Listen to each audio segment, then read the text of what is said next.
Nous lui sommes reconnaissants pour le privilège qu'il nous a accordé d'être conviés dans sa présence ce soir. Sans plus tarder, je vais vous inviter à vous lever pour lire les Saintes Écritures.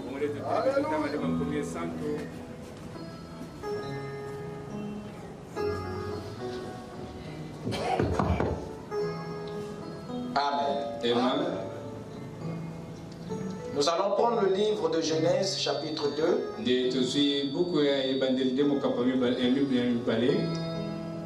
Le verset 16 à 17.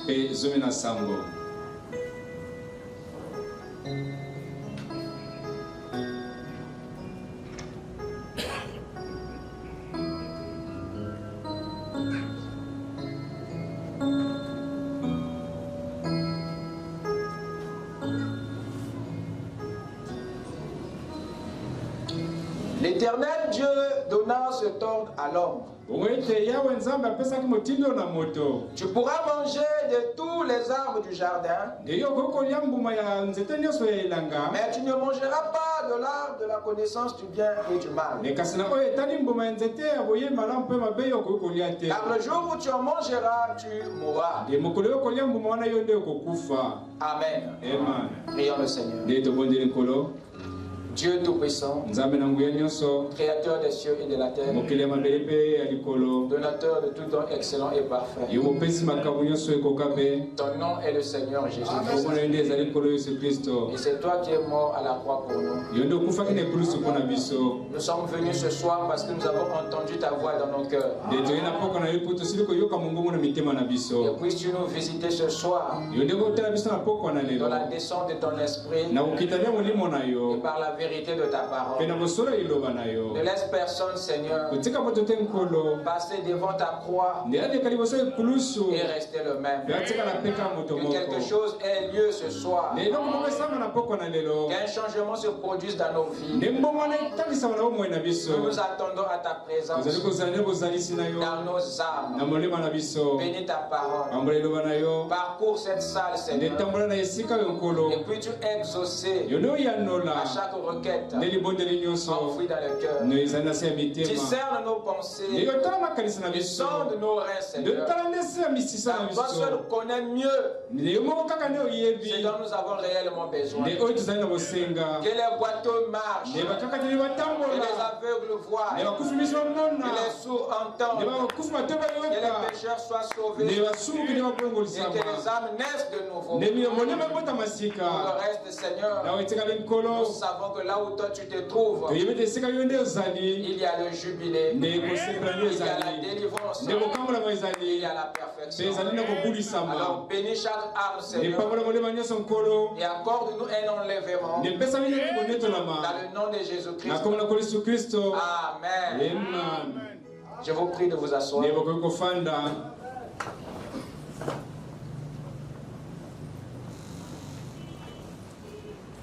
Peuple de Dieu, shalom. Amen. Ce soir, nous allons demeurer dans notre étude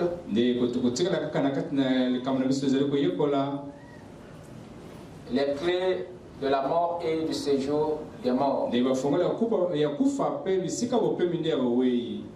Dernièrement, nous avons parlé sur les 5 messages de Genèse 2, 16, 17.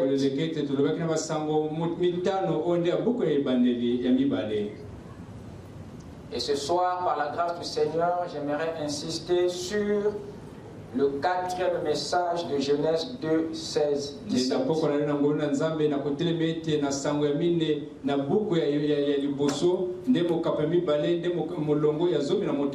Et j'aimerais que vous me suivez attentivement, afin que vous ne perdiez rien.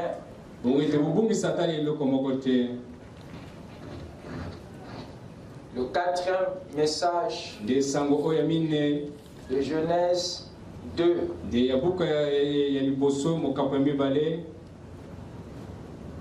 Nous avons vu qu'il y a 5 vérités prophétiques derrière l'ordre divin de Genèse 2.16.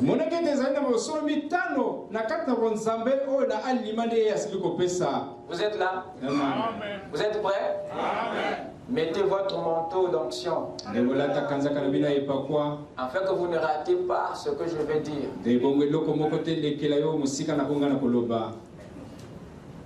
Il y a 5 messages derrière cet ordre divin de Genèse 2.16. Ce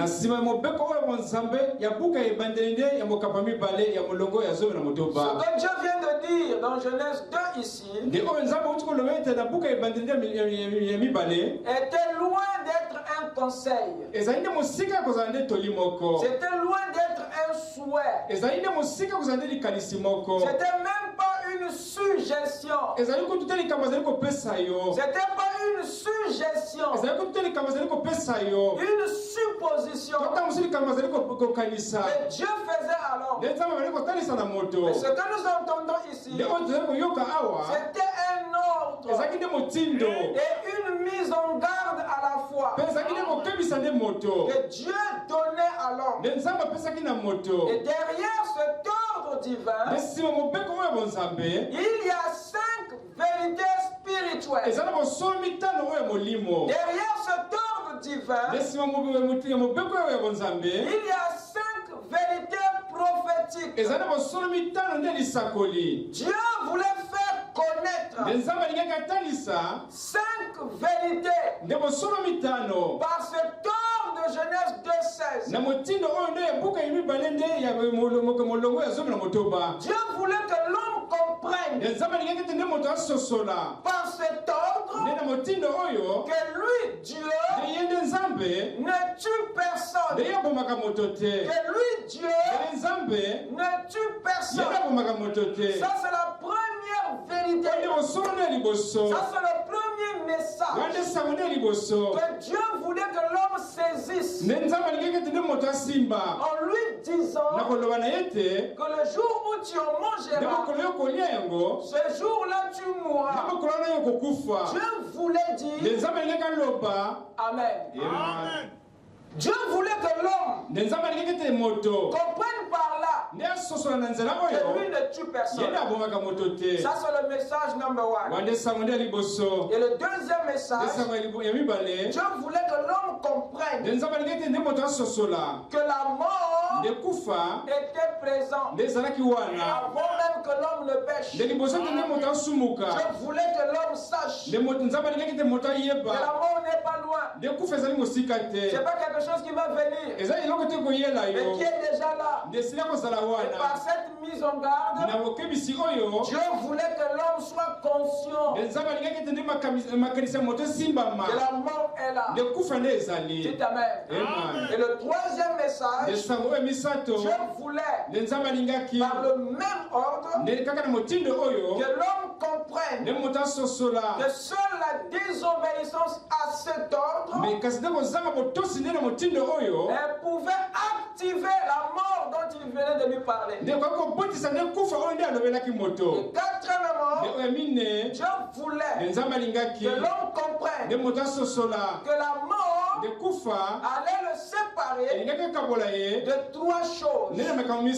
Et cinquièmement, Dieu voulait que l'homme saisisse que cet ordre divin n'était autre qu'une alliance Voilà les 5 messages. Nous avons parlé du premier. Nous avons parlé du deuxième. Nous avons parlé du troisième. Voilà que j'aimerais parler ce soir sur le quatrième. Les 3 dimensions de la mort. Amen. Amen. Amen. Depuis que l'homme était créé, depuis qu'il était formé, c'était pour la première fois d'entendre Dieu parler de la mort ce soir-là. À aucun moment de sa vie, Adam n'avait entendu le mot mort. Et c'est de la bouche de Dieu qu'il l'a entendu. Dieu est celui qui a prononcé ce mot pour la première fois aux oreilles de l'homme. C'était auprès de Dieu que Adam a appris. Adam a entendu le mot mort. C'est quand le Père a dit, le jour où tu en mangeras, tu mourras. L'homme n'avait aucune idée de ce qu'était la mort. Il ne connaissait pas la couleur de la mort. Il n'avait aucune idée de la nature de cette chose. Il ne savait pas de quoi s'agit-il. L'homme n'avait aucune idée. Mais c'est Dieu qui le lui parle. C'est lui-même qui parle de la mort à son fils. Mais Adam ne peut pas se représenter. Il ne peut pas avoir une idée. Même en forçant sa pensée, en forçant son esprit, rien ne pouvait lui faire un dessin de la mort. Et la chose la plus importante, c'est que cet homme, Adam, ne savait pas de qui et de quoi cette mort allait le séparer. Il n'avait aucun détail. Il ne connaissait pas dans les détails de quoi la mort allait le séparer. Adam ne savait pas. Parce que Dieu, en lui donnant l'ordre, en lui parlant de la mort, n'avait pas dit les choses que l'homme allait perdre par la mort. Donc en parlant de la mort, Adam ne sait pas ce que j'ai à perdre. Qu'est-ce que cette affaire va m'ôter? Il ne savait pas. Et Dieu avait gardé ça secret. Amen. L'homme n'avait aucune idée de quoi cette chose allait le séparer. Or, en disant, le jour où tu en mangeras, tu mourras, Dieu voulait dire que le jour où tu en mangeras, mon esprit te quittera. Est-ce que je peux entendre la main? Amen. En lui parlant de la mort, dans Genèse 2:16, Dieu lui parlait d'une éventuelle séparation. Amen. Dieu lui parlait d'une séparation.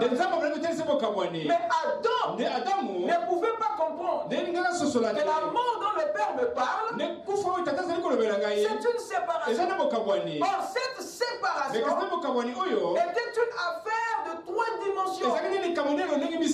Il lui dit, en d'autres termes, le jour où tu en mangeras, mon esprit te quittera. Le jour où tu en mangeras, je te chasserai de ma présence. Je te chasserai de ma face. Le jour où tu en mangeras, ton âme perdra le corps. Ton âme quittera le corps. Voilà le message qui était derrière l'ordre divin. En lui disant, le jour où tu en mangeras, tu mourras. Je voulais lui dire, en d'autres termes, le jour où tu en mangeras, mon esprit te quittera. Je te chasserai de ma face. Je te chasserai de ma présence. Le jour où tu en mangeras, ton âme se séparera d'avec le corps. Voilà ce que scellait cet ordre. Et lui, Adam, n'avait aucune idée de ces trois dimension de la mort. Il ne savait pas que son péché allait le séparer du Père de cette manière. Amen. Amen. Dieu voulait lui rendre conscient d'une séparation en trois dimensions. L'esprit, présence, corps. La séparation de l'esprit de Dieu de l'homme est une dimension de la mort. La séparation de l'homme avec sa présence est une autre dimension de la mort. La séparation de l'homme avec le corps est une autre dimension de la mort. La mort s'installe quand l'Esprit de Dieu vous quitte. La mort s'installe quand Dieu vous chasse de sa présence. La mort s'installe quand l'âme quitte le corps. Amen. Amen. Et le péché est ce qui active, est ce qui déclenche ces trois formes de décès. Amen. C'est lui qui déclenche ce processus. Retenez qu'il y a trois dimensions de la mort. La perte de l'Esprit de Dieu, la perte de sa présence, la perte de son corps. Amen. Amen. Amen. Mais l'homme avait d'abord perdu l'Esprit de Dieu avant de perdre sa présence. Il a perdu l'Esprit, ensuite il a perdu la présence, et enfin c'est le corps. Je répète, il y a un ordre chronologique des pertes. Il a d'abord perdu l'Esprit de Dieu. Ensuite, Dieu le chassa du jardin, sa présence. Et la dernière chose, Adam est mort à 930 ans. Son âme s'est séparée avec le corps à 930 ans. Amen. Amen. Amen. Amen. La question qu'il faut se poser maintenant est celle de savoir à quel moment l'homme a-t-il perdu l'esprit? À quel moment avions-nous perdu l'esprit? Amen. Amen. À quel moment exactement que l'esprit est parti? À quelle époque précisément que cet esprit nous a quittés? L'Esprit de Dieu ne nous a pas quittés quand Ève a parlé au serpent. L'Esprit n'était pas parti. L'Esprit de Dieu ne nous a pas quittés quand défendu. Non. L'Esprit de Dieu n'est pas parti. Quand Ève a pris le fruit de l'arbre interdit. Jusqu'à là, non, rien n'est encore parti. Ce n'est pas au moment où Ève a parlé au serpent. Ce n'est pas au moment où Ève a aperçu l'arbre. Ce n'est même pas au moment où Ève a pris l'arbre. Ce n'est pas ce moment-là que l'esprit est parti. Non, monsieur. Vous êtes avec moi? Amen. L'esprit était encore là. Sur notre race. L'esprit était encore sur l'humanité. Mais il y a quelque chose qui l'a fait partir. Il y a quelque chose qui l'a éloigné. Et cette chose, ce n'est pas ce qui s'est produit dans les premiers actes que je viens de citer.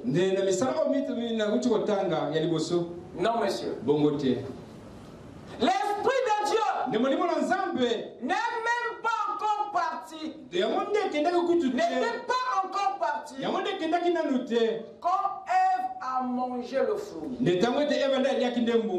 Ça, c'est grave. Ce n'est pas à ce moment que l'Esprit est parti. L'Esprit était encore là. Rien de ce qu'il a fait, n'avait fait encore partir l'esprit. L'esprit était encore sur l'humanité. La salle est froide. Vous êtes calme. Vous me suivez? L'esprit n'était pas encore parti. L'esprit de Dieu était encore sur la race humaine.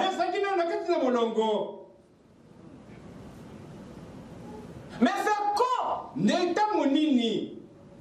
l'homme, Adam, a mangé de l'arbre, c'est là où quelque chose s'est produit. Vous me suivez? Vous allez comprendre ça dans quelques minutes. L'Esprit de Dieu n'a pas quitté l'espèce humaine quand Ève a mangé. L'Esprit était encore là. L'Esprit est parti quand Adam a mangé. Il y a trois événements symboliques qui témoignent le départ de l'esprit de la race humaine. Le premier,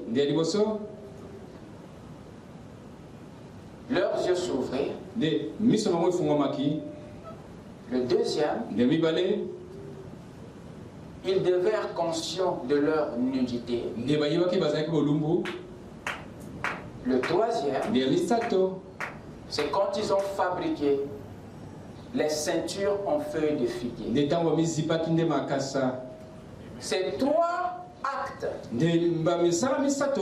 ces trois événements se sont produits juste après que l'homme, Adam, a mangé de l'arbre. Rien de ces trois événements ne s'était produit quand Ève a mangé.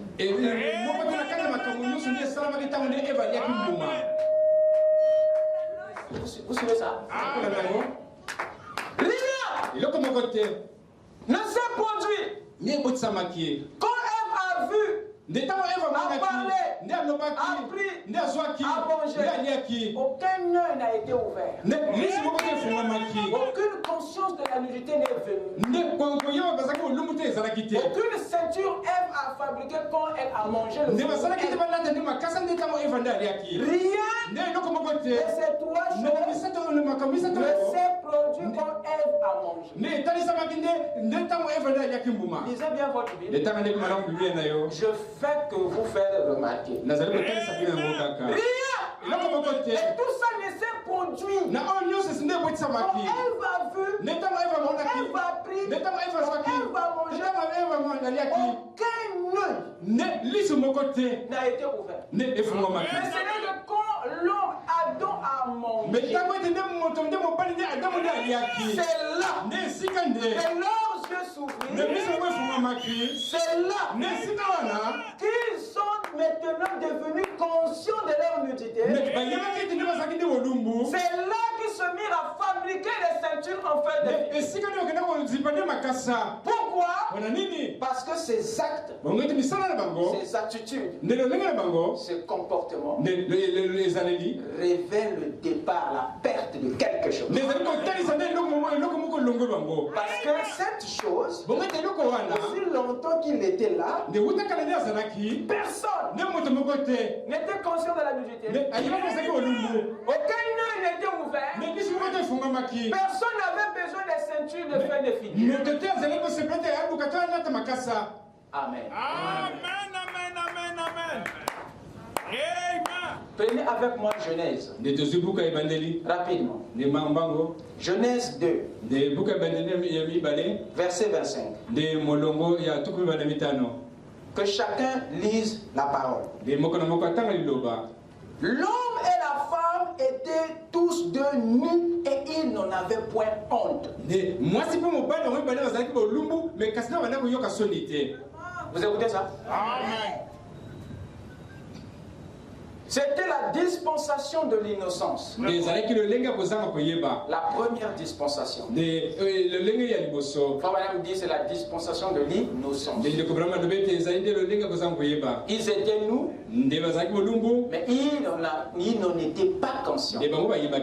Pourquoi? Il y avait quelque chose qui fermait leurs yeux à leur nudité. Il y avait quelque chose qui voilait leur conscience de la nudité. Voilà pourquoi ils ne pouvaient pas avoir besoin des vêtements. Amen. Amen. Genèse 3, verset 1 à 7.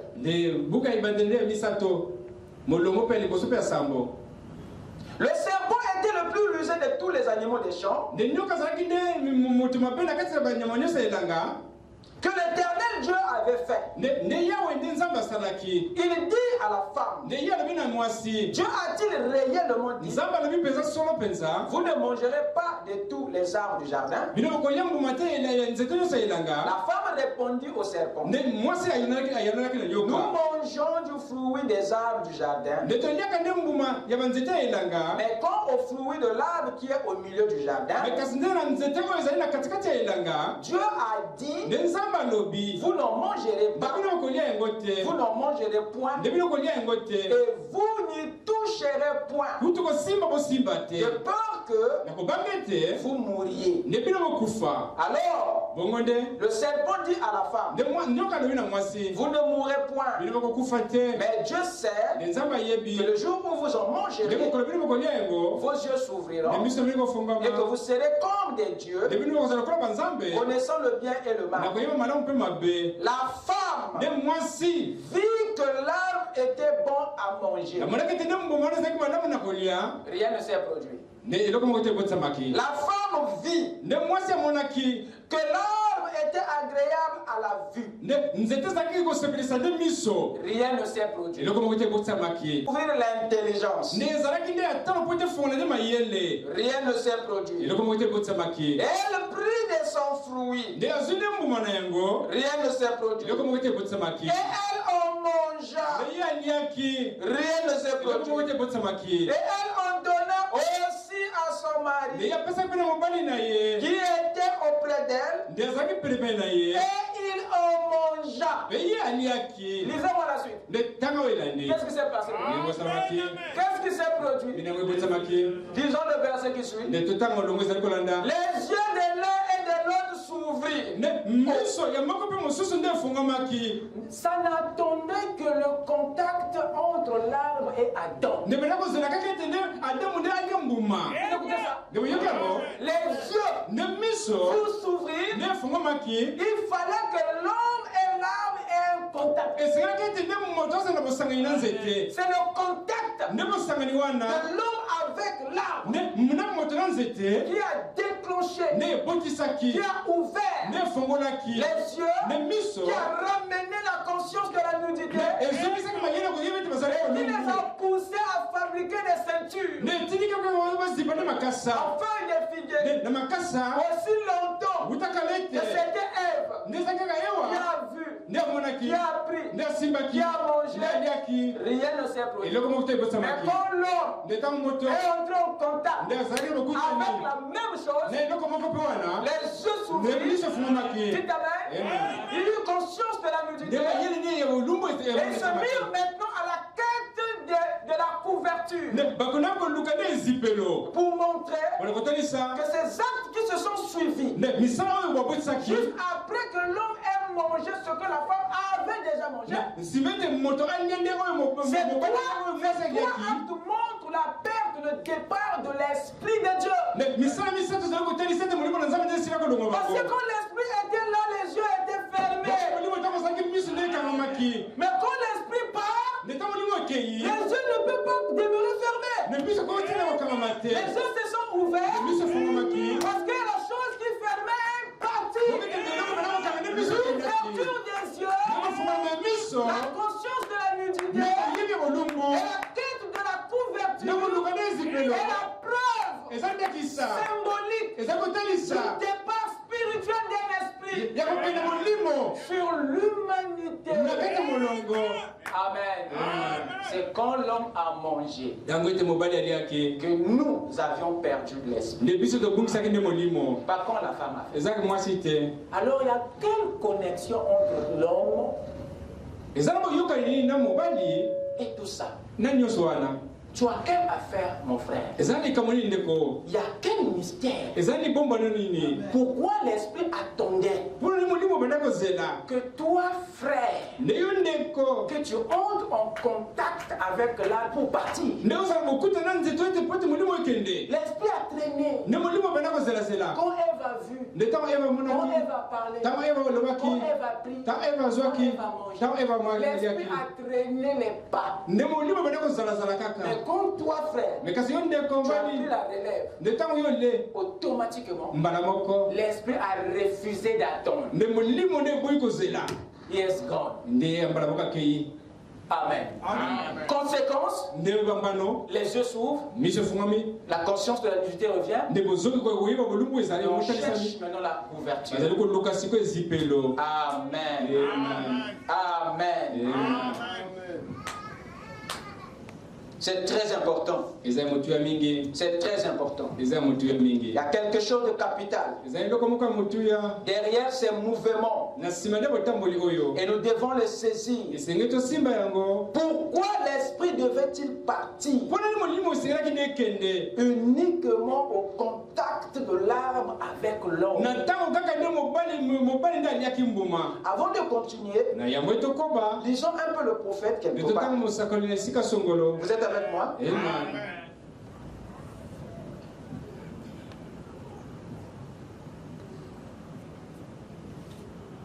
Lisons le prophète. Il nous dit ceci dans la puissance de transformation. La puissance de Dieu. Paragraphe 115. A prêché le 11 9e mois 1965. Il dit ceci, il y a d'un côté la sémence de Dieu qui vit dans l'innocence. Cette sémence de Dieu qui vivait dans l'innocence d'un côté, c'était Adam et Ève. Et ils ne savaient pas du tout qu'ils étaient nus. Ils étaient sous le voile du Saint-Esprit. Ce qui les voilait du péché. De leur nudité. Amen. Amen. Allons-y dans la prédication, l'Éden de Satan. Paragraphe 120. Le prophète ajoute. Maintenant, comparez ceci. La similitude. L'homme et sa femme, qui étaient tous deux dans l'Éden de Dieu, complètement nus. Et ils ne le savaient pas. C'est que, pourquoi ne le savaient-ils pas? C'est qu'ils étaient voilés à leur sens de la nudité par le voile du Saint, du Saint-Esprit. Ils pouvaient se regarder l'un l'autre et ils ne savaient pas qu'ils étaient nus. Ils étaient voilés par le Saint-Esprit. Amen. Amen. Donc c'était l'Esprit de Dieu, le Saint-Esprit, qui fait garder les enfants de Dieu dans l'innocence. Le fait que leurs yeux s'ouvrent marque, annonce le départ du voile du Saint-Esprit. Amen. Tout ce qui a suivi était que les signes extérieurs de la perte spirituelle du voile. Quelqu'un peut dire Amen. Amen. Pourquoi cet esprit a attendu? Pourquoi devrait-il partir au contact de l'arbre avec l'homme? N'est-ce pas là une bonne question à se poser? Essayons de comprendre la raison de ce paradoxe. Il y a deux mots que la Bible attache à l'homme. La création et la formation. Il y a un fait capital que je voudrais que vous compreniez pour saisir la raison et le pourquoi de ce paradoxe. L'homme est toujours celui par qui Dieu commence.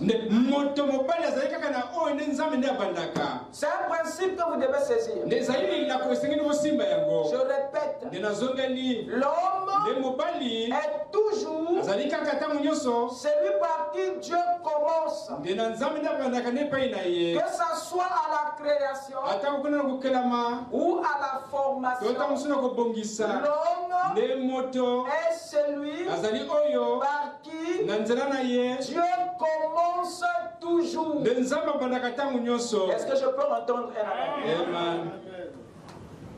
Lorsque vous prenez Genèse 1, verset 27, qu'est-ce qui est dit là-bas? Dieu créa l'homme et qui? La femme. C'est mieux de le lire. Genèse 1. Allez-y avec moi rapidement. Le verset 27.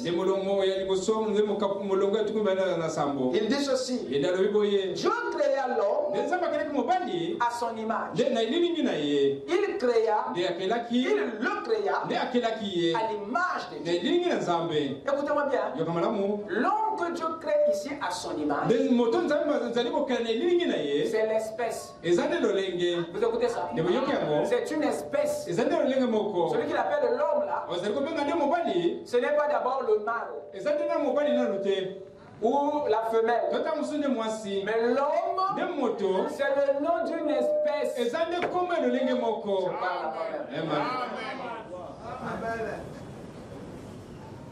Dieu créa une espèce à son image. Il créa cette espèce à l'image de Dieu.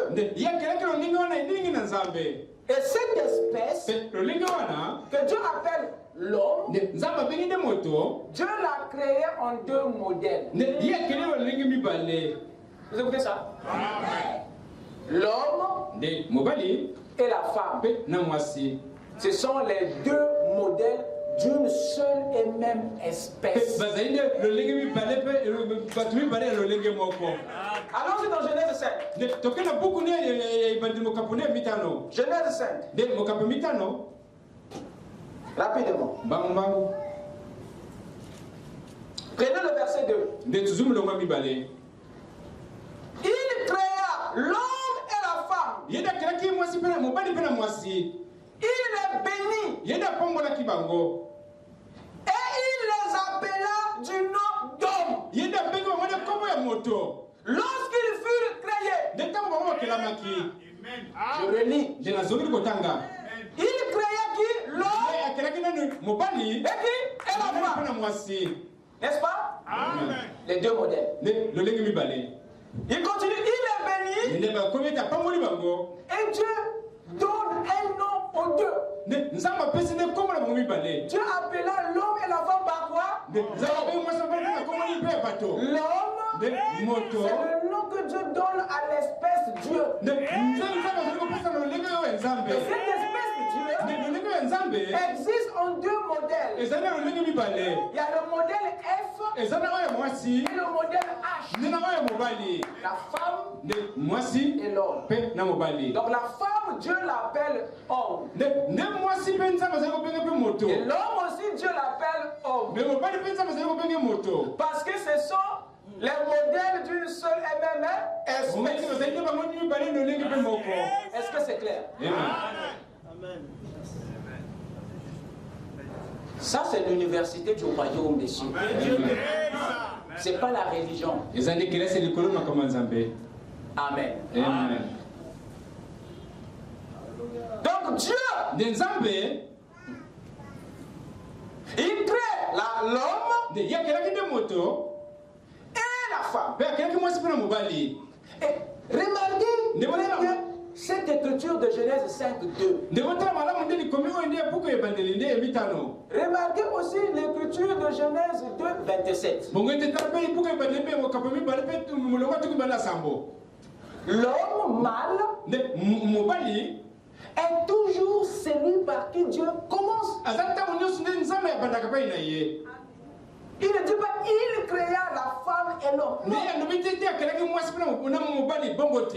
Dans tous les deux cas, que ce soit la création, que ce soit la formation, l'homme est toujours celui par qui Dieu commence. Pourquoi? C'est ce mystère qui va vous expliquer le paradoxe de la chute. Pourquoi l'esprit est parti uniquement quand l'homme a mangé dans la femme. Amen. Pourquoi l'esprit est parti quand l'homme est entré en contact avec l'âme? C'est ce principe. Tu vas découvrir qu'est-ce qui était dans l'homme. Amen. Que ce soit la création, que ce soit la formation, l'homme est celui par qui Dieu commence toujours. Il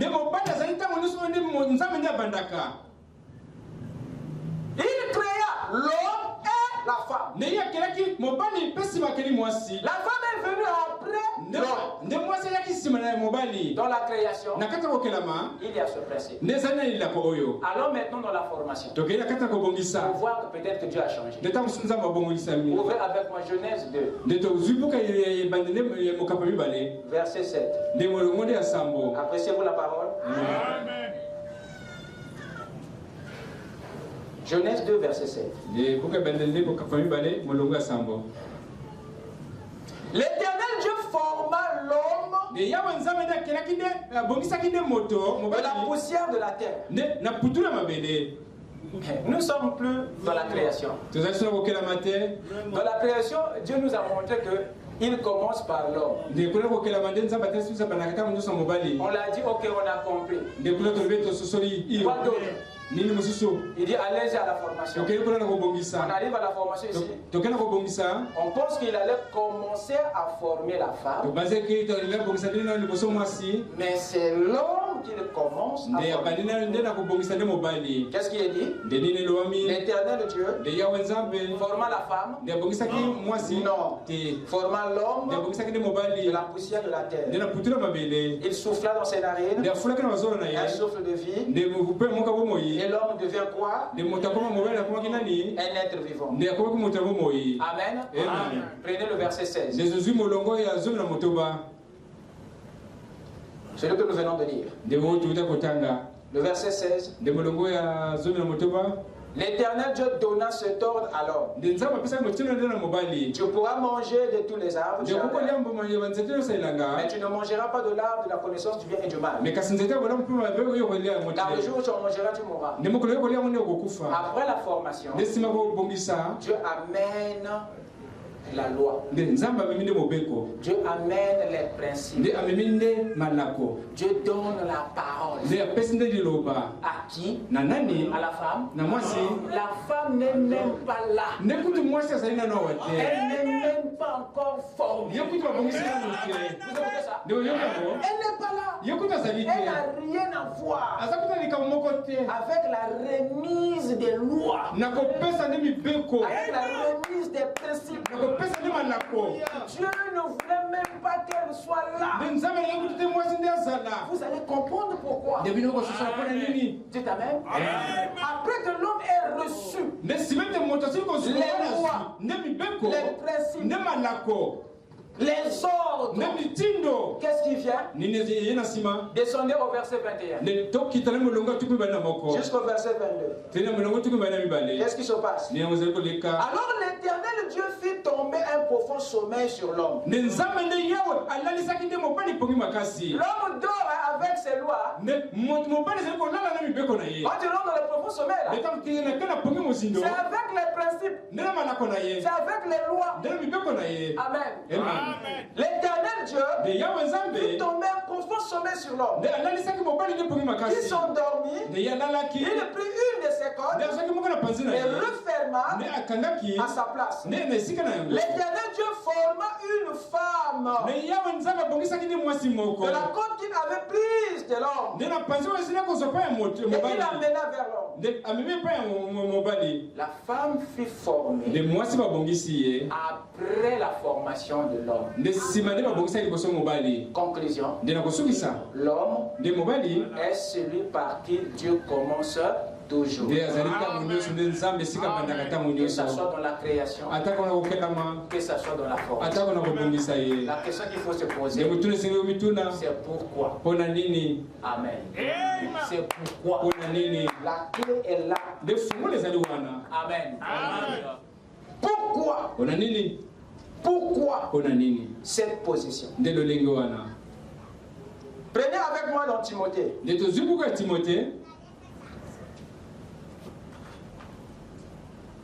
Prenez avec moi dans Timothée. Timothée, 1 Timothée, pardon. Gardez cette écriture. 1 Timothée, préparons-le.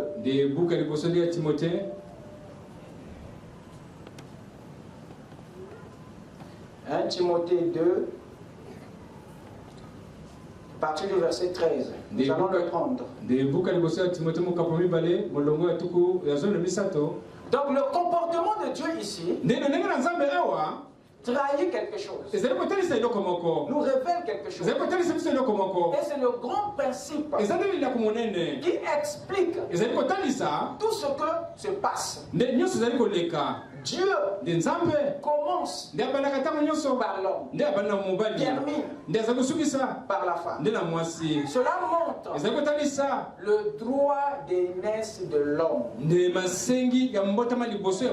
sur la femme. Son droit d'aînesse se voit à l'œil nu depuis la création jusqu'à la formation. L'homme est l'aîné de la femme. D'après l'ordre d'apparition et de formation. Amen. D'après l'ordre de formation. L'homme est l'aîné de la femme. Dans l'ordre d'apparition et de formation, l'homme est l'aîné. C'est ce que Dieu voulait nous montrer sans nous le dire. Prenez 1 Timothée 2,13.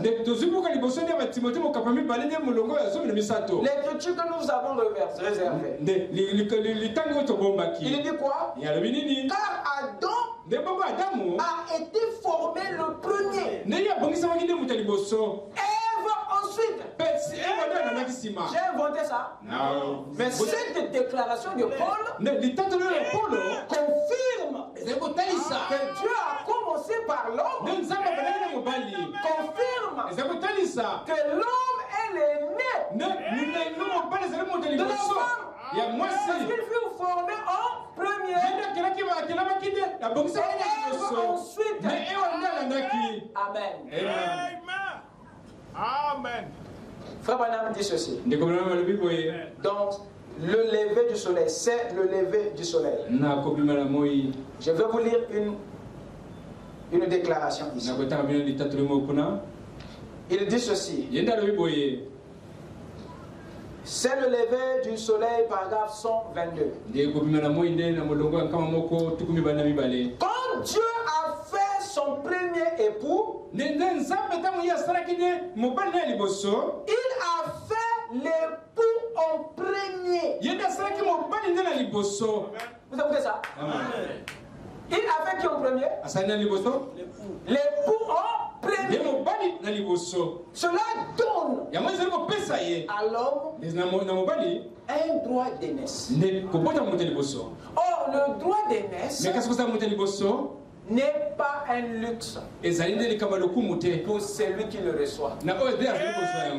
Le droit d'aînesse n'est pas un luxe. Le droit d'aînesse, c'est une charge. C'est une responsabilité. Il est loin d'être un prestige. Il est loin d'être un luxe. Pourquoi? Parce que celui qui naît avant les autres porte automatiquement le fardeau des autres. Celui qui naît en premier devient responsable de ceux qui viendront. Donc le droit d'aînesse n'est pas un luxe, mais un fardeau. Quelqu'un peut dire amen? Amen. C'est sur l'aîné que repose le poids des autres, même de ceux qui ne sont pas encore nés. Tu es responsable. Voilà pourquoi le premier détient le succès et l'échec des autres. C'est sur l'aîné que tout repose. C'est sur lui que les autres se réfèrent. Il est la référence référence, il est le repère des autres. C'est sur lui que les autres se construisent. C'est sur lui. En faisant d'Adam l'aîné, Dieu faisait de lui le fondement, la fondation de notre espèce. Quelqu'un peut dire amen? Amen. Donc être l'aîné n'est pas seulement, ça ne veut pas seulement dire être la tête.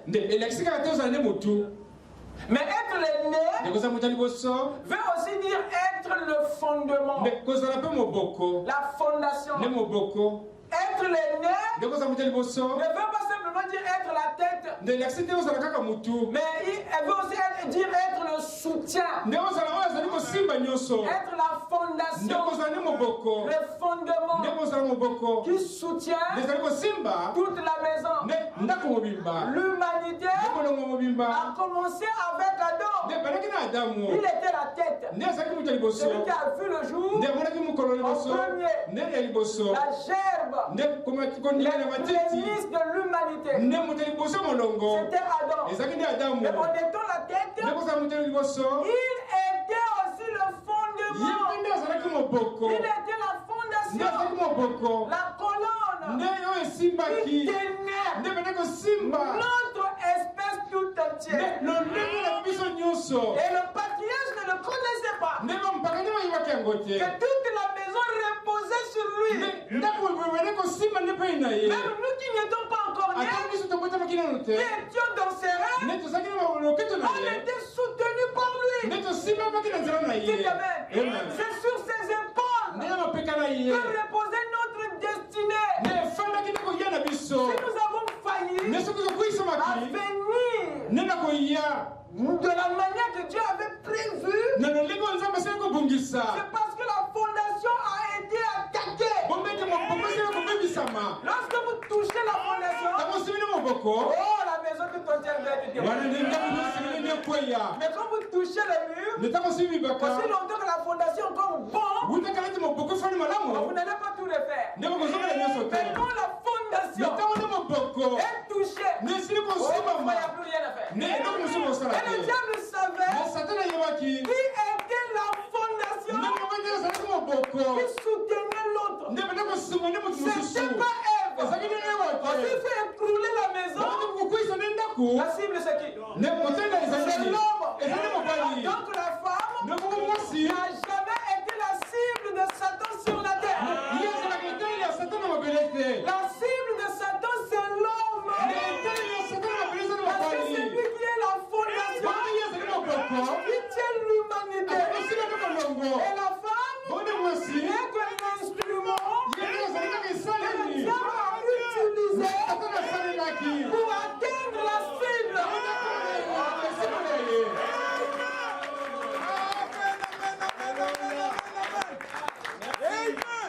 Elle n'a jamais été la cible. Non. C'est toi, frère. C'est toi qui était la cible de Satan dès le départ. Le diable s'est posé la question, comment je vais t'atteindre? Il me faut un instrument. Dans la balistique, il y a deux choses. Premièrement, l'arme, qui est l'instrument. Deuxièmement, il y a la cible ou le but. Et le diable maîtrise la balistique mieux que les militaires. Il faut une arme qui est l'instrument. Et il faut que tu aies une cible. Alors sans l'arme, tu ne peux pas toucher la cible. Et la cible ici, c'était Adam. Alors l'instrument, c'est Ève. Pourquoi vous avez transformé la femme en cible? Dites amen. Il savait que si je touche la femme, peu importe ce que je ferai avec elle, il n'y aura pas un changement dans l'édifice. Tu touches le mur, la fondation bonne santé. Il a dit, je dois atteindre l'homme pour éteindre l'espèce. Je répète, il devait atteindre l'homme pour éteindre l'espèce.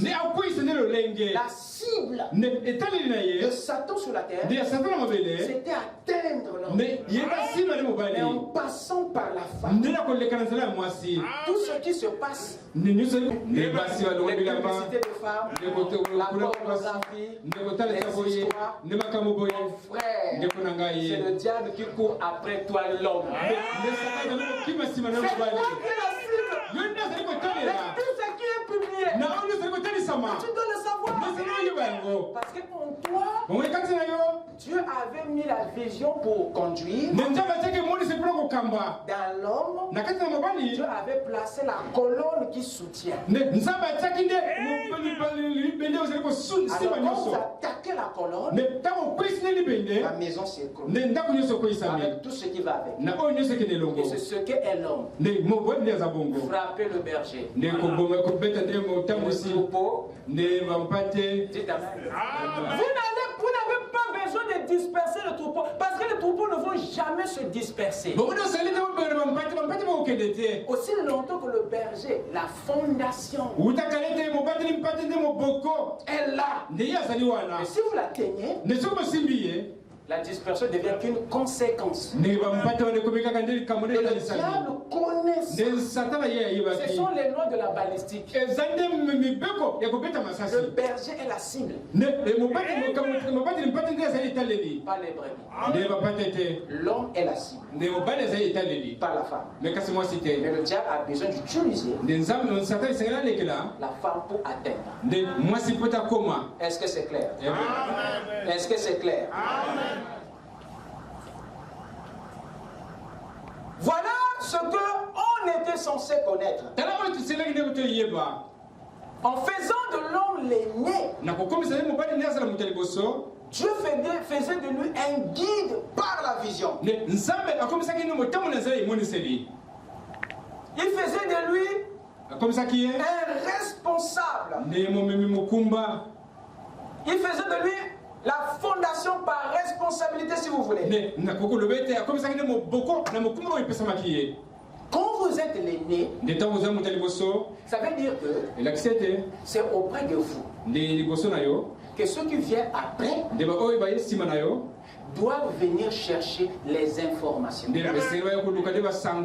doivent venir chercher le savoir. C'est auprès de vous qu'ils doivent venir chercher le soutien.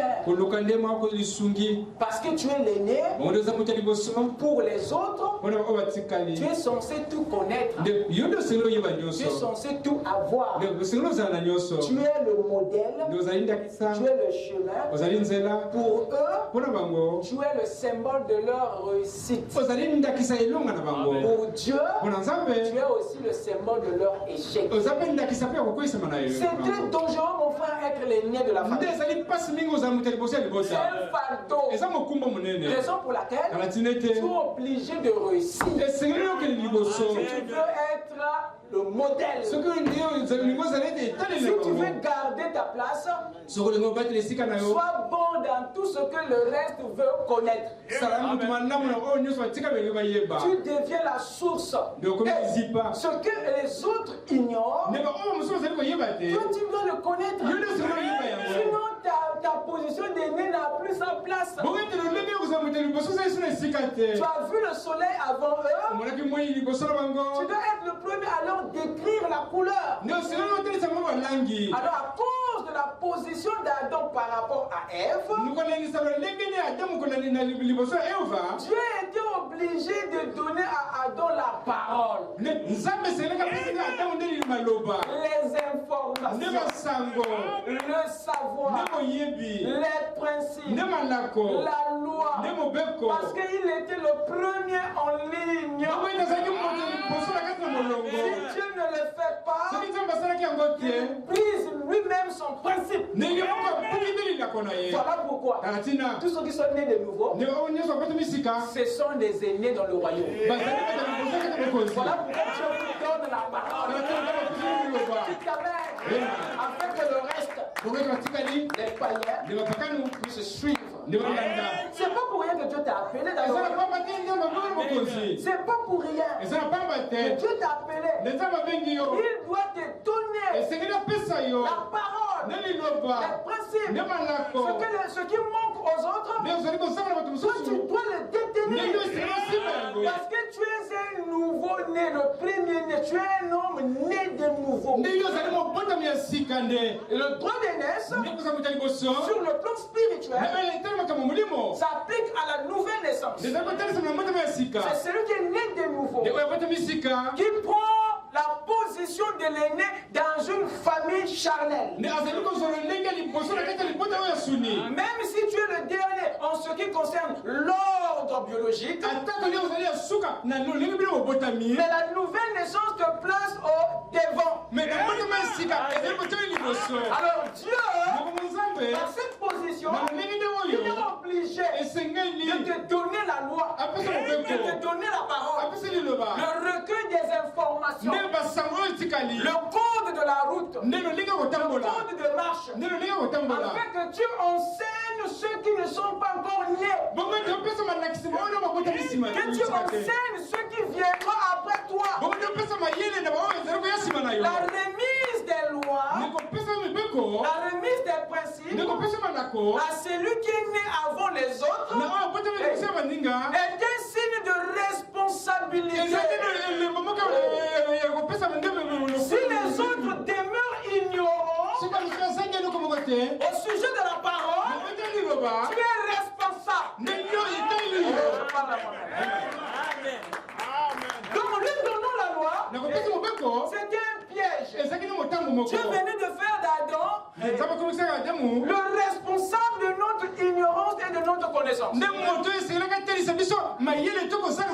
Lorsque Ève dit au serpent, il nous a été réellement dit, nous pouvons manger tout, sauf, il a eu ça où?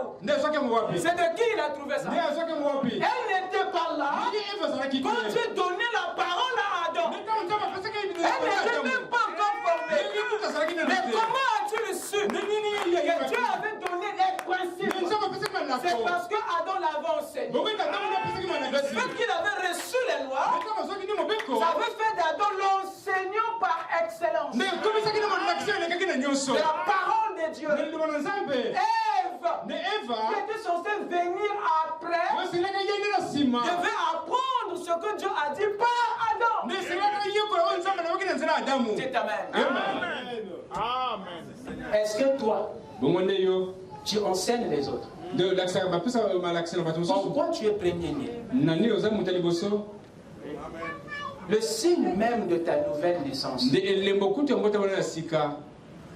c'est la remise, la réception de la parole. Tu dis que tu es né de nouveau. Où est le livre de la loi? Tu dis que tu es né de nouveau. Tu n'as aucun principe. Tu vis dans le désordre. Tu marches comme tu entends. Tu n'as pas de principe. Aucun respect des lois. Tu mènes ta vie comme tu l'entends. Et tu viens nous dire aux oreilles que tu es né de nouveau. Après la naissance, après la formation, Adam a reçu les lois. C'est pour aligner sa vie à ses lois. La vie d'Adam dans le jardin devait être réglementée par ses lois. Tu peux manger de tout, mais sauf ceci. Donc Adam était libre, mais pas réellement. Mais le jardin, c'était sa propre demeure. Et Dieu lui avait donné des restrictions. Tu n'es pas libre comme ça. Il y a une discipline dans le jardin. Écoutez, le jardin n'est pas une brousse. Vous pensez que le jardin était une brousse? Le jardin n'a jamais été une brousse. Le jardin, vous écoutez bien, jardin était une plantation. Pas une brousse. Que Dieu me donne la voix d'un Kévida. Dans la brousse, les choses poussent en désordre. Mais dans le jardin, oh, les choses sont ordonnées. Oh, les sillons sont droits. Vous écoutez ça? Il y a même des herbes qu'on n'accepte pas d'apparaître dans le jardin. Il y a des herbes qu'on ne tolère pas dans le jardin. Ce que la brousse tolère, le jardin ne l'accepte pas. Lorsque tu as planté les barils ou les lendifs dans le jardin, un matin, tu te rends compte à côté des lendifs, il y a les épines qui apparaissent. Tu fais quoi? Pourquoi tu l'enlèves? Parce qu'il n'est pas autorisé là. Mais si tu le vois dans la brousse, tu les laisses pousser. Tu t'en vas. Parce que là-bas c'est légal. Mais dans le jardin, il y a des gens qu'on ne doit pas voir là-bas. Il y a des gens qu'on ne doit pas voir dans le jardin. Pour y rentrer, il faut que tu sois autorisé. Voilà pourquoi Dieu, pour que Adam s'y rende, il a fallu que Dieu le prenne. La Bible dit, l'Éternel Dieu prit l'homme. Personne ne doit t'y introduire si ce n'est pas Dieu. Voilà pourquoi beaucoup sont dans la brousse en pensant être dans le jardin. Dieu t'amène. Comment le savoir? Dans le jardin, les choses sont ordonnées. Les arbres sont chacun à sa place. Les sillons sont droits. Il y a l'ordre et la propriété dans le jardin. Mais dans la brousse, il y a un désordre. Donc le jardin reflète les principes. C'est la preuve qu'il y règne l'ordre. Et les lois, Dieu ne les a jamais données dans un autre coin de l'Éden en dehors du jardin. Toi tu es où? Dis-moi. Non, ne réponds pas. Écoute seulement ma question. Tu es où? Dans le monde ou dans le royaume? Tu es où? Dans la religion ou dans la parole? C'est dans la parole où les choses sont en ordre. C'est dans le royaume où il y a les principes. Tu comprends maintenant pourquoi tu vis dans le désordre? Même si tu es attaché à une église, tu es pour toi dans la brousse. Tu t'amènes? Ceux qui sont dans le jardin, ils sont ordonnés parce qu'ils ont la loi. Ils sont libres. Mais leur liberté s'aligne derrière les principes. Que le Seigneur vous bénisse.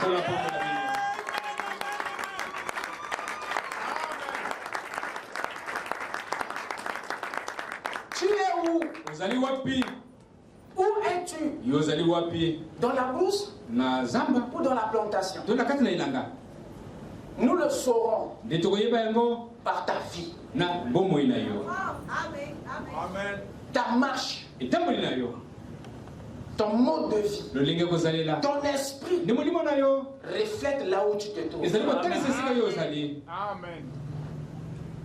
Raison pour laquelle Dieu donne la loi et le jardin à ceux qui sont nés le droit de voici. Alors comme la femme est sortie de l'homme, alors cela attribue à l'homme la responsabilité de la femme. Voilà pourquoi Dieu ne demandera pas de compte à la femme, mais c'est à l'homme. Alors cette action fait de toi frère, père, pour qui? Pour Ève, ta femme. Amen. Amen. Voilà pourquoi tu es obligé de soutenir tout ce que tu engendres. Alors lorsque la femme se marie à un homme, en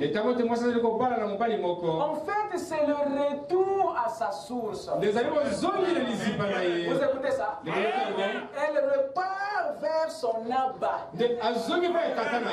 Sa source qui est son soutien.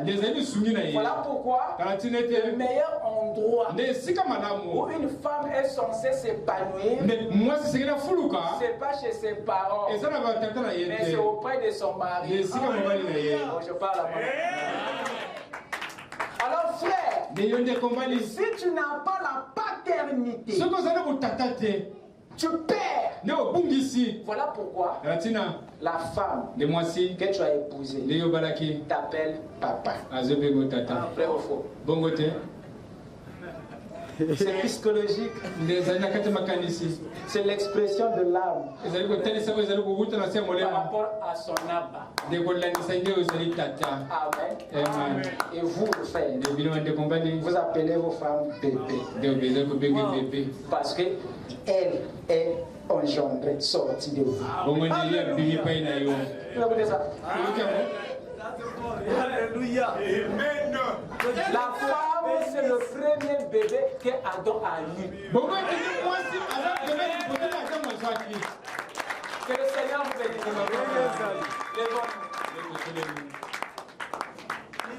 Je n'ai pas fini ma prédication. Bon, venez mardi. Vous ne venez pas à l'heure. Venez à temps, les amis. Tout ça, on va donner ça à quel moment? Moi, je ne veux pas repartir dans la tombe avec tout ça. Il faut que je donne ça. Amen. À qui est-ce que le Seigneur a parlé ce soir? Acclamons le Seigneur. Amen. Inclinons nos têtes. Tu es digne, tu es digne. Jésus, tu es digne, tu es digne. Des louanges, tu es digne, tu es digne des louanges, tu es digne, tu es digne des louanges, tu es digne, tu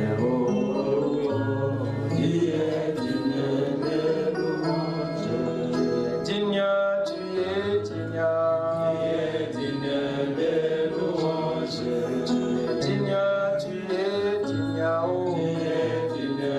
des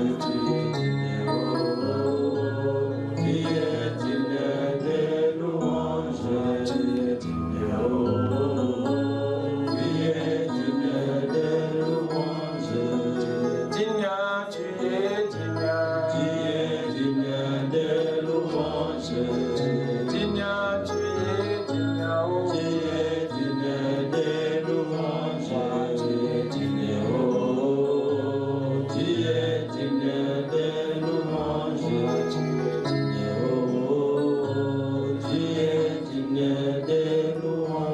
Que chacun puisse prier pour ce qui le concerne.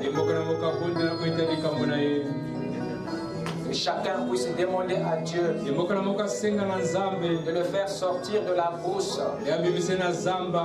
de là où il y a le désordre, de là où il y a le paganisme, de l'amener dans le jardin, là où règne l'ordre et la loi, là où toute vie est réglementée par les principes. Car c'est la position de tous ceux qui sont nés de nouveau. C'est la position qu'occupent les princes. C'est la position qu'occupent tous tous ceux qui naissent en premier. Et c'est la position que tu es censé avoir. Dieu veut te donner la loi. Dieu veut te donner sa parole. Afin que tu enseignes aux autres. Dieu veut faire de toi l'enseignant de ta génération. Il veut que tu communiques la vie qu'il t'a donnée par la parole et par les actes.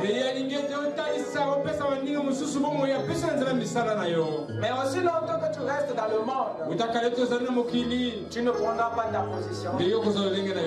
Et tu ne pourras pas aussi être un modèle pour les autres. Alors demande à Dieu. Demande à Dieu de te prendre par sa main et de t'amener dans le jardin. Car tu ne dois pas rester dans un autre environnement si ce n'est dans le jardin. Parle-lui. Parle-lui. Il est ici pour écouter ta prière. De moi-même, Seigneur, je ne serai pas. J'ai besoin de j'ai le Saint-Esprit, lui qui a donné la vie à ses corps qui étaient morts. Il vient de m'enseigner, de remplir mon être de sa présence, de sa force. Là où, Seigneur, je me suis égaré, là où ta présence m'avait quitté, Seigneur, je confesse mes péchés, je confesse mes iniquités, et la colombe revienne encore, que le Saint-Esprit revienne ici, afin que nous puissions marcher ensemble dans ces beaux jardins, ces pays d'or de merci, dans ta présence, que je sois toujours dans la vie éternelle à l'intérieur du jour. Seigneur, c'est la meilleure des choses que nous avons reçues dans la vie de Christ en moi. Et si l'Esprit de Christ est en moi, j'accomplirai les œuvres de Christ. Je ne marcherai pas, Seigneur, comme ces œuvres.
Seigneur notre Dieu,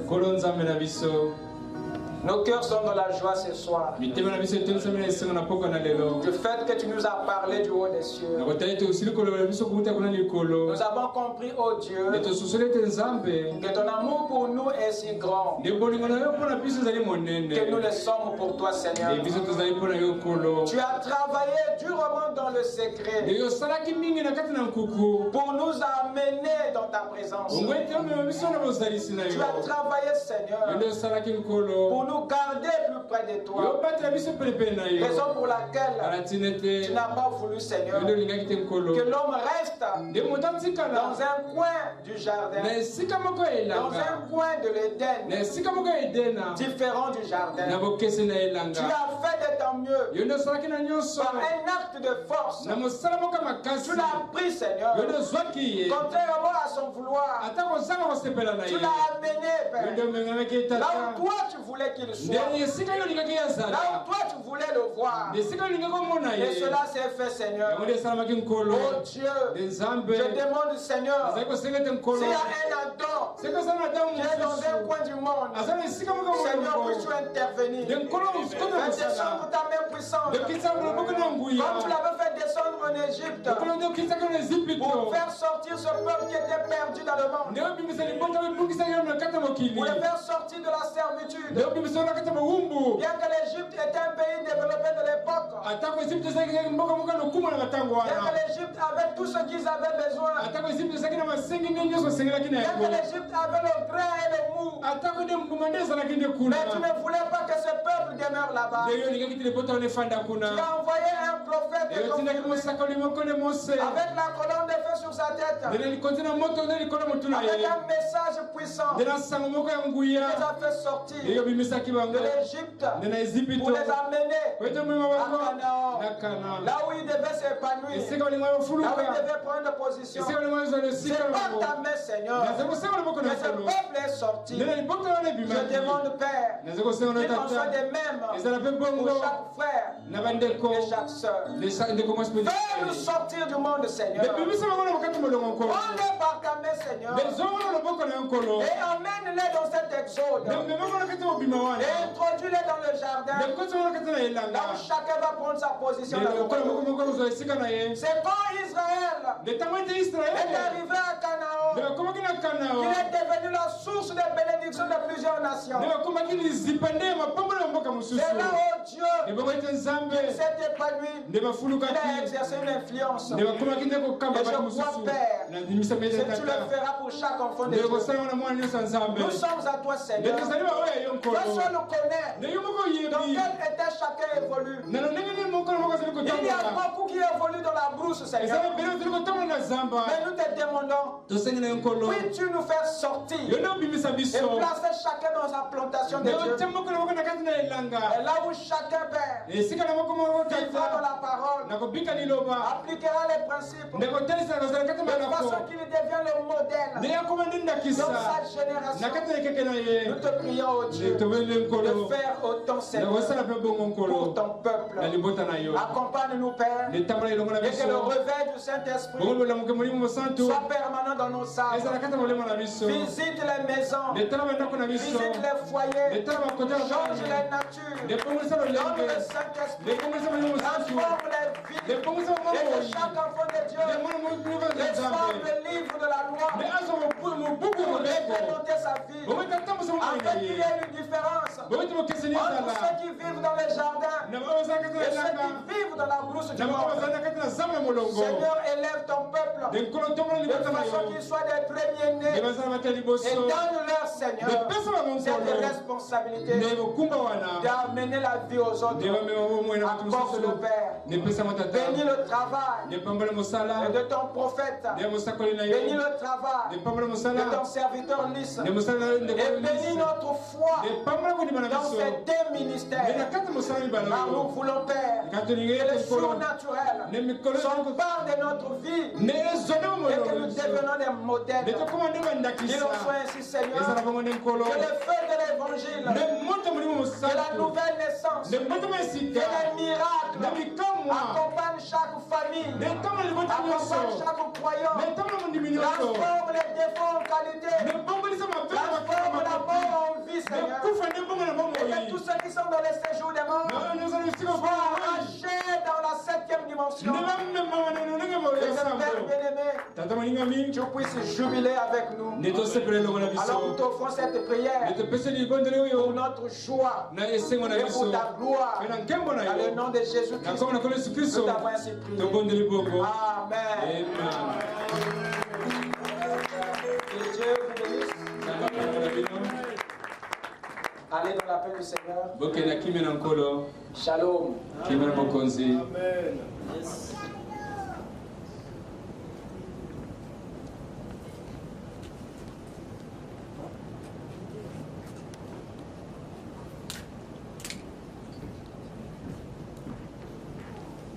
Nous remercions le Seigneur pour ce merveilleux serment ce soir. Pendant que le panier des offrandes circule, nous prenons le cantique 126. Qu'est-ce que tu regardes là, mon frère?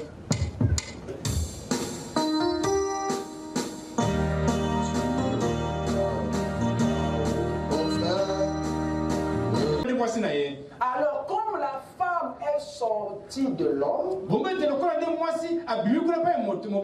alors cela attribue à l'homme la responsabilité de la femme. Voilà pourquoi Dieu ne demandera pas de compte à la femme, mais c'est à l'homme. Alors cette action fait de toi frère, père, pour qui? Pour Ève, ta femme. Amen. Amen. Voilà pourquoi tu es obligé de soutenir tout ce que tu engendres. Alors lorsque la femme se marie à un homme, en fait c'est le retour à sa source. Vous écoutez ça? Elle repart vers son abat, sa source, qui est son soutien. Voilà pourquoi le meilleur endroit où une femme est censée s'épanouir, c'est pas chez ses parents, mais c'est auprès de son mari. Bon, je parle à moi. Alors frère, si tu n'as pas la paternité, tu perds. Voilà pourquoi la femme que tu as épousée t'appelle papa. Vrai ou faux? C'est psychologique. C'est l'expression de l'âme par rapport à son aba. Amen. Et vous, frères, vous appelez vos femmes bébé. Parce que elle est engendrée, sortie de vous. Vous écoutez ça? Alléluia. Amen. La femme, c'est le premier bébé qu'Adam a eu. Que le Seigneur vous bénisse.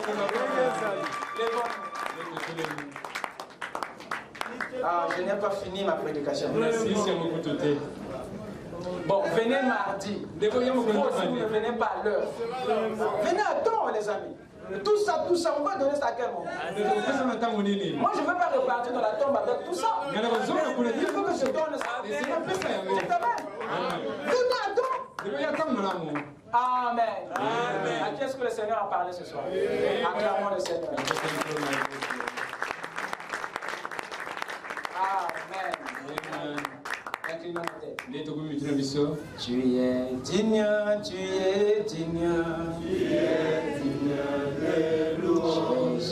Tu es digne, tu es digne. Tu es digne de louange. Tu es digne, oh, oh, oh. Tu es digne de louange. Tu es digne, oh, oh, oh. Tu es digne de louange. Digne, tu es digne. Tu es digne de louange. Tu es digne, tu es digne, oh. Tu es digne de louange. Tu es digne, oh, oh, oh. Tu es digne de louange. Tu es digne, oh, oh, oh. Tu es digne de louange. Digne, tu es digne. Tu es digne de louange. Digne, tu es digne, oh. Tu es digne de louange. Tu es digne, oh, oh. Tu es digne de louange. Tu es digne, oh, oh. Tu es digne de louange. Que chacun puisse prier pour ce qui le concerne. Que chacun puisse demander à Dieu de le faire sortir de la brousse, de là où il y a le désordre, de là où il y a le paganisme, de l'amener dans le jardin, là où règne l'ordre et la loi, là où toute vie est réglementée par les principes. Car c'est la position de tous ceux qui sont nés de nouveau. C'est la position qu'occupent les princes. C'est la position qu'occupent tous ceux qui naissent en premier. Et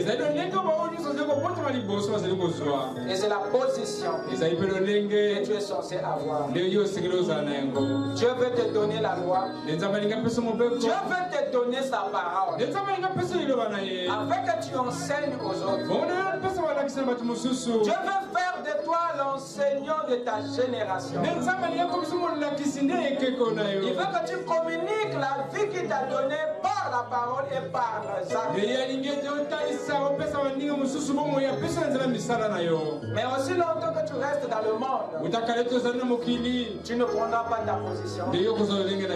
Et tu ne pourras pas aussi être un modèle pour les autres. Alors demande à Dieu. Demande à Dieu de te prendre par sa main et de t'amener dans le jardin. Car tu ne dois pas rester dans un autre environnement si ce n'est dans le jardin. Parle-lui. Parle-lui. Il est ici pour écouter ta prière. De moi-même, Seigneur, je ne saurais pas. Je besoin de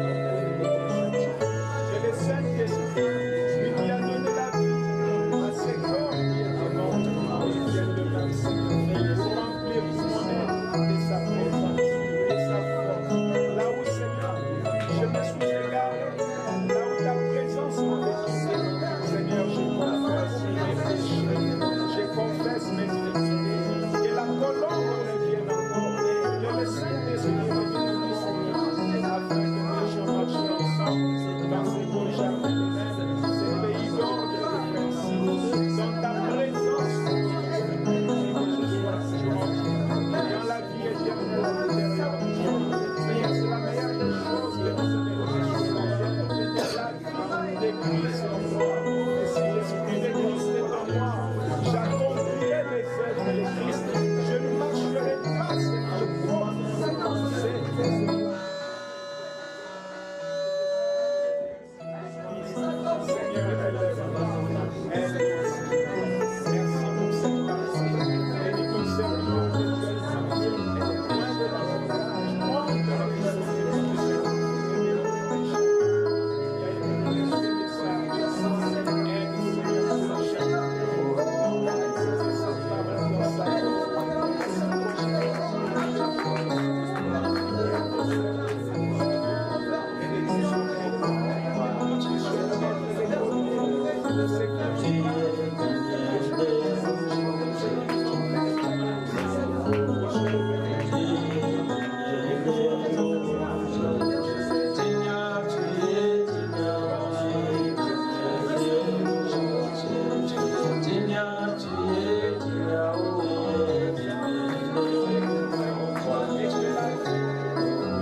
Seigneur notre Dieu, nos cœurs sont dans la joie ce soir. Du fait que tu nous as parlé du haut des cieux. Nous avons compris, oh Dieu, que ton amour pour nous est si grand que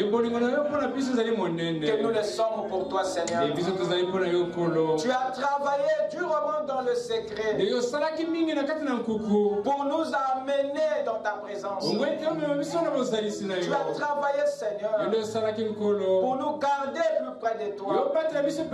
Raison pour laquelle tu n'as pas voulu, Seigneur, que l'homme reste dans un coin du jardin, dans un coin de l'Éden, différent du jardin. Tu as fait de ton mieux par un acte de force. Tu l'as pris, Seigneur, contrairement à son vouloir.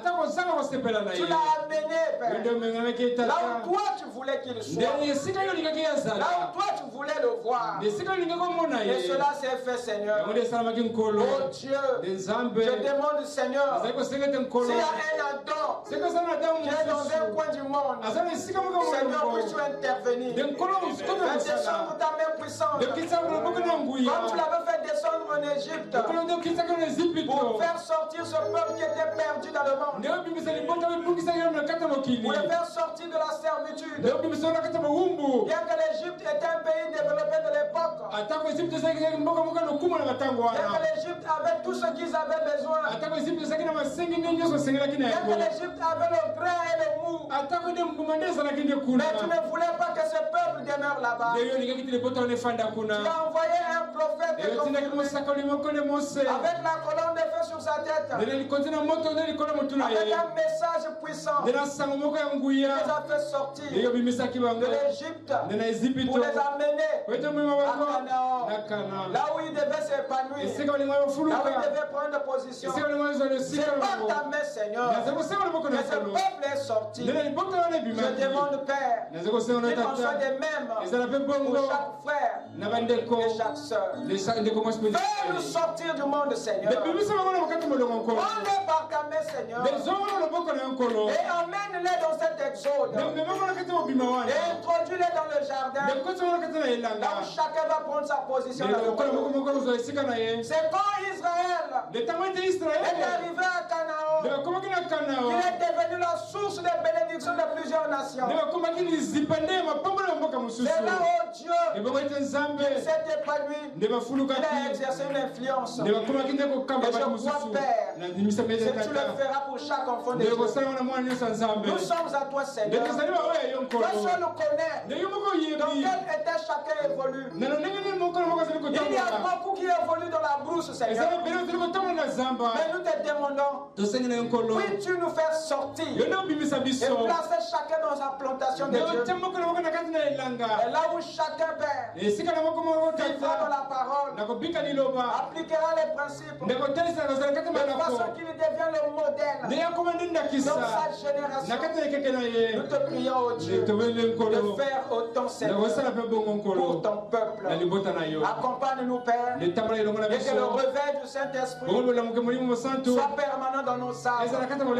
Visite les maisons, visite les foyers, change les natures, donne le Saint-Esprit, transforme les vies, et que chaque enfant de Dieu reçoive le livre de la loi pour expérimenter sa vie, afin qu'il y ait une différence entre ceux qui vivent dans les jardins et ceux qui vivent dans la brousse du monde.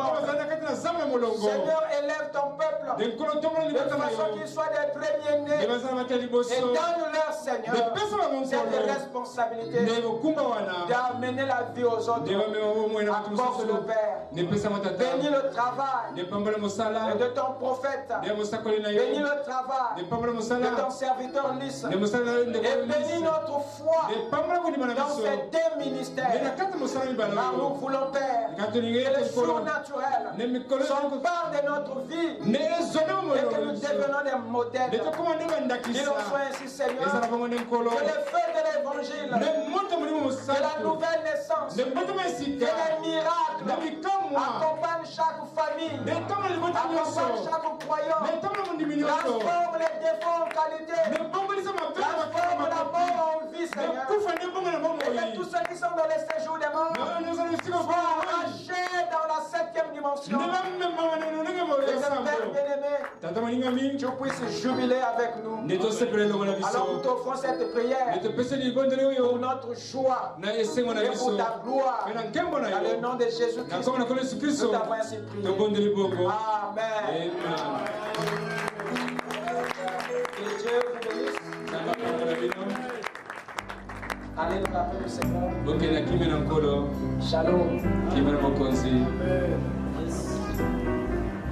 Remercions le Seigneur pour ce merveilleux Seigneur ce soir.